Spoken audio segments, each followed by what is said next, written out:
كيف تسوي ألذ وأطيب كبسة حمام بطريقة سهلة وسريعة.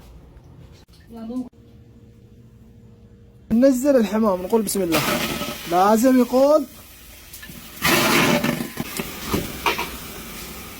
ونرفع النار على أعلى شيء.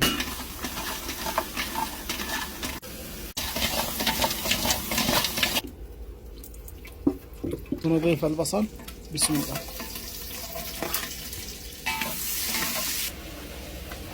بهارات صحيحة مشكلة،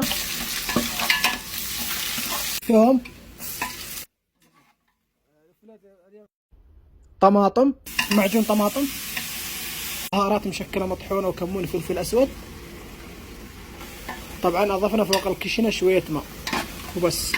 يلا ونضيف الحمام بسم الله ما شاء الله، ونضيف الملح، طبعا ماء مغلي علشان يستوي معانا بسرعة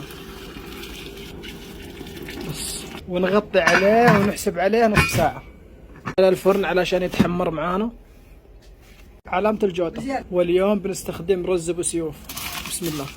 نغطي عليه لمدة 20 دقيقة ويكون جاهز.